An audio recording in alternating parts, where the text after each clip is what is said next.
Assalamualaikum warahmatullahi wabarakatuh. Perkenalkan, nama saya Suci Apriliana Harahap, NPM 18140036, Prodi PGSD semester 6A. Di sini saya akan menyimpulkan suatu materi, yaitu penyelenggaraan asas hak kewajiban dan peran masyarakat dalam pemberantasan korupsi. Mata kuliahnya yaitu pendidikan anti korupsi, dosen pengampunya yaitu Bapak Abdi Tanjung MPD. Baiklah, di sini saya akan menjelaskan tentang penyelenggaraan asas hak dan kewajiban dan peran masyarakat dalam pemberantasan korupsi. Yang pertama yaitu penyelenggaraan dan asas. Pengertian penyelenggaraan pemerintah. Penyelenggaraan negara dalam arti meliputi bidang eksekutif, legislatif, dan yudikatif. Adapun pengertian dalam arti sempit adalah pemerintah atau eksekutif. Menurut Undang-Undang 1945, penyelenggara negara meliputi penyelenggara negara dalam berbagai bidang pemerintahan.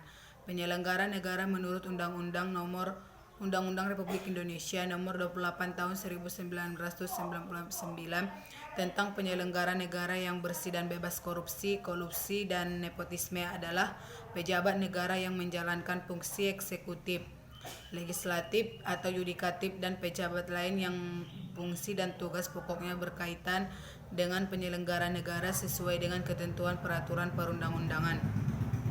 Jadi penyelenggara negara meliputi yaitu yang pertama yaitu pejabat negara pada lembaga negara, menteri, yang ketiga gubernur, yang keempat hakim, yang kelima pejabat negara yang lain, misalnya duta besar, wakil gubernur, bupati, atau wali kota. Pejabat lain yang memiliki fungsi strategi dalam kaitannya dengan penyelenggaraan negara, misalnya gubernur Bank Indonesia, Kapolri, rektor perguruan tinggi negeri. Menurut Undang-Undang Nomor 23 Tahun 2014 tentang pemerintahan daerah yang merupakan pengganti Undang-Undang Nomor 32 Tahun 2004 menyebutkan bahwa kepala daerah dan DPRD dibantu oleh perangkat daerah menyelenggarakan pemerintahan daerah berpedoman pada asas penyelenggaraan pemerintah negara, terdiri dari yaitu asas kepentingan umum, yaitu asas yang mendahulukan kesejahteraan umum dengan cara aspiratif, akomodatif, dan selektif. Yang kedua yaitu asas kepastian hukum, yaitu asas yang mengutamakan landasan peraturan perundang-undangan, kepatuhan dan keadilan dalam setiap kebijakan penyelenggara negara. Yang ketiga yaitu asas keterbukaan, yaitu asas yang membuka diri terhadap hak masyarakat untuk memperoleh informasi yang benar, jujur, dan tidak diskriminatif dengan memperhatikan perlindungan atas hak asasi pribadi, golongan, dan rahasia negara.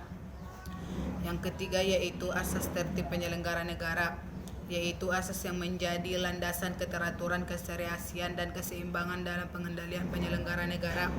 Yang kelima yaitu asas profesionalitas, yaitu asas yang mengutamakan keahlian yang berlandaskan kode etik dan ketentuan peraturan perundang-undangan yang berlaku. Dan yang terakhir yaitu asas akuntabilitas, yaitu asas yang menentukan bahwa setiap kegiatan dan hasil akhir dari kegiatan penyelenggara negara harus dapat dipertanggungjawabkan kepada rakyat sebagai pemegang kedaulatan tinggi negara sesuai dengan ketentuan peraturan perundang. Yang kedua yaitu hak dan kewajiban. Menurut Profesor Dr. Noto Nagoro, hak adalah kuasa untuk menerima atau melakukan sesuatu yang semestinya diterima atau dilakukan melalui oleh pihak tertentu dan tidak dapat oleh pihak lain manapun juga yang ada prinsipnya dapat dituntut secara paksa olehnya. Hak adalah sesuatu yang mutlak yang menjadi milik kita dan penggunaannya tergantung kepada diri sendiri.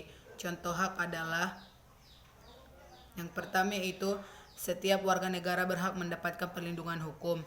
Setiap warga negara berhak atas pekerjaan dan penghidupan yang layak. Setiap warga negara memiliki kedudukan yang sama di mata hukum di dalam pemerintahan, dan setiap warga negara bebas untuk memilih, memeluk, dan menjalankan agama dan kepercayaan masing-masing yang dipercayai. Setiap warga negara berhak mempertahankan wilayah negara kesatuan Indonesia atau NKRI dari serangan musuh. Setiap warga negara berhak memperoleh pendidikan dan pengajaran.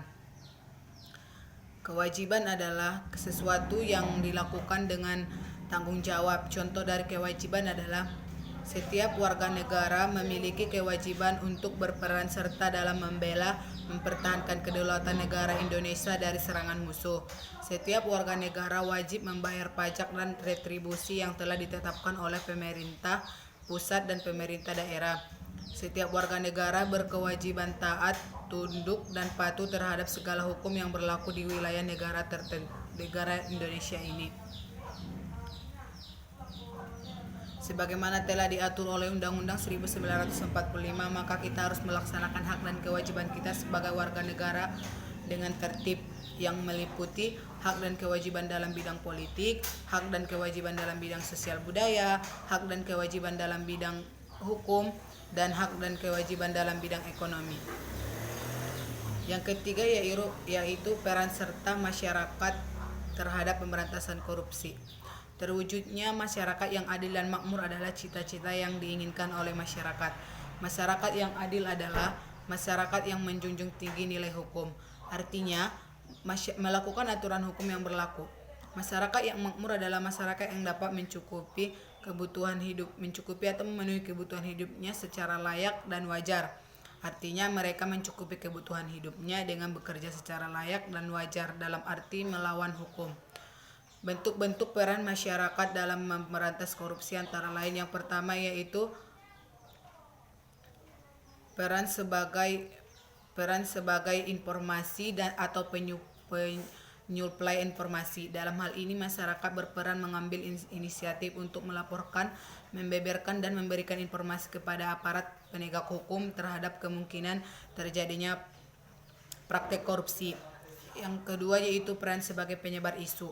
Sudah bukan rahasia umum lagi kalau prioritas penanganan kasus-kasus penyelenggara hukum yang ada kaitannya dengan korupsi di negara ini tergantung pada seberapa luas isu dugaan korupsi itu menyebar dan sejauh media memberitakannya. Dalam kaitan inilah yang masyarakat berperan sebagai pemicu atau penyebar informasi. Peran sebagai pengawas. Tidak jarang bila laporan masyarakat tentang terjadinya kasus korupsi sering tidak ditanggapi oleh baik penegak hukum.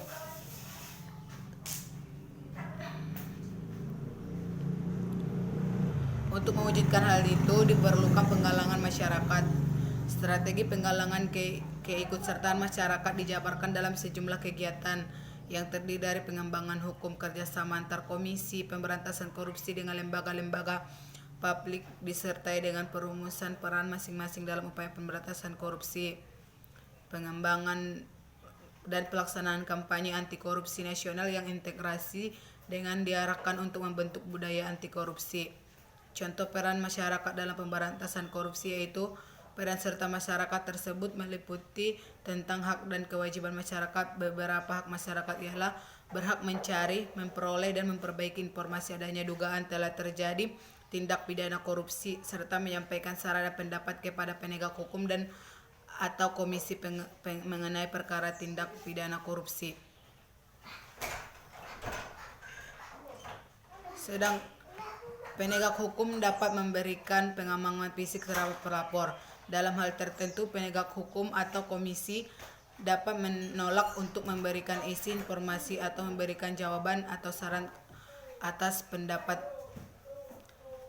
Penegak hukum atau komisi berkewajiban memberikan pelayanan dan jawaban atas saran dan pendapat yang disampaikan kepada penegak hukum atau komisi. Baiklah, cukup sekian yang dapat saya sampaikan. Apabila ada kata yang salah, saya mohon maaf. Wabillahi taufiq wal hidayah. Wassalamualaikum warahmatullahi wabarakatuh.